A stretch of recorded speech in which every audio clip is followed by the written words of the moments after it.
పాప సుగాలి ప్రీతి ఇష్యూ.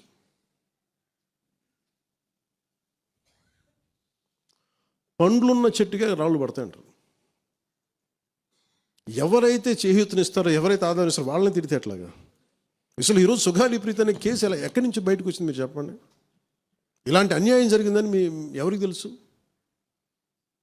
ఈ రోజున గత ప్రభుత్వం 2019, 2024లో ఒక ప్రభుత్వం మీద, అప్పుడు ముఖ్యమంత్రి మీద మాట్లాడటానికి అసలు ఎవరికైనా ధైర్యం ఉందా? ఒక ముఖ్యమంత్రిని అరెస్ట్ ఒక మాజీ ముఖ్యమంత్రిని ఆ టైంలో అరెస్ట్ చేస్తే రావడానికి ఎవరు లేరు రోడ్ల మీద. అలాంటి పరిస్థితుల్లో ఓడిపోయి 2 చోట్ల ఓడిపోయి ఉన్న ఒక ఎమ్మెల్యే వాళ్ళ పార్టీకి వెళ్ళిపోతే ఏ మానసిక స్థైర్యం, ఏ ధైర్యం, ఏది ఉంటుంది చెప్పండి ఎవరికైనా? మరి అలాంటి సమయంలో నేను ఒక తల్లి పడ్డ వేదన తీసుకున్నా. నాకే సరదాన 2 లక్షల మంది జనం మధ్యలో నడుచుకుంటూ వెళ్ళి ఆ సమస్యను హైలైట్ చేసి వాళ్ళు సిబిఐకి ఇచ్చారు. సిబిఐకి ఇస్తే మన ఇంటర్నల్ పేపర్ వర్క్ మనకి ఎలా తెలుస్తుంది? ఇంటర్నల్ పేపర్ వర్క్ వాళ్ళు ఇస్తే వాళ్ళు ఏంటంటే జీవో రిలీజ్ చేశారు. మా దగ్గర నుంచి వెళ్ళింది కానీ ఎక్కడికి వెళ్ళాలో అక్కడి నుంచి ప్రొసీడ్ చేయాలి, అక్కడ ఆపేశారు. హోంశాఖ నుంచి వెళ్ళింది సెక్రటేరియట్లో ఎక్కడో నెక్స్ట్ ఫైల్ ఢిల్లీకి వెళ్ళాల్సిన అక్కడ ఆపేశారు. మేము హోంమంత్రికి మేము సిబిఐకి పంపించేసాం అంటే లెటర్ చేశారు, లాక్ చేసి లాకర్లో పెట్టారు. ఇది జరిగింది. ఈ ప్రాసెస్లో ఏం చేశారు, వాళ్ళకి ఈ కేసు కొంచెం సెన్సిటివ్ కేసు కాబట్టి మీకు చెప్తాను. సుగాలి ప్రీతి నేను ఎందుకు కొంచెం సున్నితంగా మాట్లాడాలి ఈ విషయం ఏదంటే, మీకు ఒక అన్యాయం జరిగినప్పుడు, ఎవరికైనా ఒక అన్యాయం జరిగినప్పుడు మనం ఏం చేస్తామంటే, నాకు ఆ వ్యక్తికి శిక్ష పడాలి, ఇంకింతే ఉండాలి. వాళ్ళు ఏం చెప్తున్నారంటే, ఎవరైతే ఈ వెనకున్నారో, మరి గవర్నమెంట్ ద్వారా వచ్చారు, గత ప్రభుత్వం ఎలా వచ్చారో, వాళ్ళు ఏం చేశారంటే, మనం పెట్టిన ఒత్తిడి ఆ రోజు 2 లక్షల మంది మనం జనంతో తీసుకెళ్ళి అది నేషన్ వైడ్ ఇష్యూ అయ్యేటప్పటికి వాళ్ళు చేసింది ఏంటంటే, మనం చేసిన పోరాటం వల్లే ఎస్సీ ఎస్టీ అట్రాసిటీ కేసు బాధితులకు చట్ట ప్రకారం ఇచ్చే ప్రయోజనాలు, పరిహారాలు వారి కుటుంబానికి దక్కాయి. కర్నూలు రూరల్ మండలం దిన్నెదేవరపాడులో 5 ఎకరాల వ్యవసాయ భూమిని కేటాయింపబడింది. ఆ గ్రామం కర్నూలు నగరానికి 9 కిలోమీటర్ల దూరంలో ఉంది. ఈ రోజున మార్కెట్ వాల్యూ కనీసం ఎకరాకది వాళ్ళు చెప్పడం, మీరు క్రాస్ చెక్ చేసుకుని 2 కోట్ల వరకు ఉంటుందని చెప్తా ఉన్నారు. వీరి కుటుంబానికి కర్నూలు కార్పొరేషన్లో కల్లూరు వద్ద 5 సెంట్ల ఇంటి స్థలాన్ని కేటాయింపు చేసిన ప్రభుత్వం. సెంటు 10 లక్షల నుంచి 15 లక్షల వరకు ఉంటుంది. పాప 2 తల్లిదండ్రులకి రెవెన్యూ శాఖలో జూనియర్ అసిస్టెంట్గా ఉద్యోగం ఇవ్వడం అయింది. ఇది కాకుండా, ఇవి మన పోరాటం వల్ల ఒత్తిడి పెట్టడంలో వచ్చినాయి. ఇవి కాకుండా నేను ఫస్ట్ టైం ఛార్జ్ తీసుకోగానే మొదట చెప్పిన మాట, పాపకి న్యాయం జరగాలి, ఏమేమి జరిగిందని సిఐడి చీఫ్ని నేనే తెలియజేశాను. డీజీపీ గారికి పంపించాను, అప్పుడు డీజీపీ గారికి తిరుమలరావు గారు, అలాగే సిఐడి అధికారులకు చెప్పాను, ఉన్నతాధికారికి, హోమ్ మినిస్టర్ గారికి చెప్పాం. ఇవన్నీ చెప్తే పోలీసు సిఐడి వాళ్ళు చెప్పింది ఏంటంటే, అసలు అప్పట్లోనే ఎవరైతే దీని వెనక కుట్ర వెనక ఉంది ఇవన్నీ చెప్తున్నారో ఏ డిఎన్ఏ తారుమారు చేశారు. ఎలా తారుమారు చేసి ఉండాలి?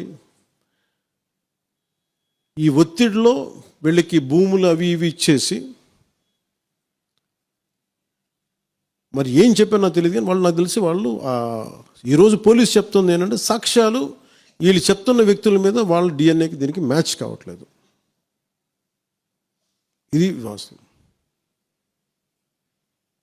కోర్ట్స్ ఏం చేస్తాయి, పోలీసు ఏం చేస్తారు, దీన్ని కూర్చోబెట్టి. ఎందుకు చెప్తున్నానంటే, ఇది వివేకానంద రెడ్డి గారిని చంపేశారని తెలుసు అందరికీ. ఎవరైతే చేస్తున్న నిందితులు ఉన్నారో వాళ్ళు ఒక్కొక్కరుగా చంపేస్తున్నారు. మరీ గత 5 సంవత్సరాల్లో ఇట్స్ క్లాసిక్ కేసెస్ ఇవి. ఈ ప్రక్షాళనకే పూనుకున్నాం మనం. ఇది ముఖ్యంగా మన ఎమ్మెల్యేలకు కానీ, మీరు ఎంపీస్, యాజ్ అన్ ఎంపీస్ మీకు కూడా, మీరు ఈ కేసెస్ మీద మీరు రేపొద్దున అసెంబ్లీలో గళం ఎత్తాలి, మీరు తప్పదు. ముఖ్యంగా లా అండ్ ఆర్డర్, వీళ్ళు అందరూ తప్పించుకుంటూ వెళ్ళిపోతే ఇట్లా ఒక సోషల్ అన్రెస్ట్ వస్తుంది దీనివల్ల. అంటే వ్యక్తికి ఒక నేరస్తుడు చేసిన, ఒక కులానికి చెందుతాడు, ఏదో ఒక నేరస్తుడు, మనం ఏం చేయలేము దానికి. ఇందాక అరుణ చెప్పినట్టుగా ప్రతి ఒక్కరు ఏదో కులానికి చెందాలి, వేరే దారి లేదు మనకి. మనం వేరేలా పొట్ల ఏదో కులానికి చెందాలి. కానీ తప్పు చేస్తే కూర్చోబెట్టి పలానా టక్కమైన ఒక మాట అనేస్తారు. పలానా ఎక్స్ చేసాడు నన్ను, పలానా కాస్ట్కి చెందిన వాడు చేసాడు అంటారు. అసలు ఇంత కాస్ట్ ఎక్కడి నుంచి వచ్చిందో తెలియదు క్రైమ్కి.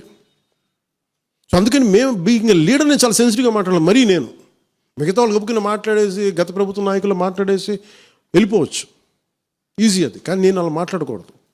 అట్టు నేను ఇప్పుడు డిప్యూటీ సీఎం పదవిలో ఉన్నాను కాబట్టి నేను చాలా ఒళ్ళు దగ్గర పెట్టుకుని మాట్లాడాలి. అందుకని ఇవన్నీ మీరు ఒక్కసారి దీంట్లో కూడా ఆ పాపకి న్యాయం జరగాలి, దోషులుంటే శిక్షింపబడాలి, దాంట్లో అసలు ఎప్పుడు లేదు. కానీ ఇలా ఒత్తిడి పెట్టాల్సిన వారికి కూడా నా విన్నపం ఏంటంటే, మీరు అసలు ఈ కేసు ఎవరి వల్ల బయటకు వచ్చింది మీరు చెప్పండి. సో మా త్రికరణ శుద్ధిని, మా చిత్తశుద్ధిని మీరు తక్కువ ఎంచిన. ఇక్కడ కేసులు వాళ్ళు కూర్చోబెట్టి నేను వెళ్ళి సాక్ష్యాధారాలు నేనేం క్రియేట్ చేయలేను. అక్కడ గత ప్రభుత్వం చేసిన తప్పులు కొనేసారు వీళ్ళు చాలామందిని. మరి ఏం కొన్నారు, ఎలా కొన్నారు, దీని మీద కేసు పెట్టాలి. ఇది నా ఒక్కడి కేసు కాదు, ఇది ఎంటైర్ సొసైటీకి ఇది సిచ్యువేషన్. మీరందరూ కూర్చొని ఒకసారి మన ఎమ్మెల్యేస్ అందరూ కూడా, మన నాయకులందరూ కూర్చోబెట్టి you try to take it to home minister గారు, including law and order CM గారి దృష్టిలో చేతిలో ఉంటుంది కాబట్టి నేను ఇంతకుమించి దీని మీద మాట్లాడకూడదు. ఎందుకంటే నేను శిక్ష పడాలని కోరుకుంటాను. ఇంతకుమించి కాకపోతే ఏమైపోతుంది, నా మీద నన్ను లాగడం చాలా తేలిక అందరికీ. ఎందుకంటే నేను మెత్తని మనిషిని కదా, నా మీద రాళ్ళు వేసేయండి ఈజీ, నా చొక్కా పట్టుకోవడం ఈజీ. అదే గత ప్రభుత్వం ముఖ్యమంత్రిని పట్టుకోమని చెప్పండి, ధైర్యం కూడా చేయరు, ఇప్పటికీ ధైర్యం చేయరు.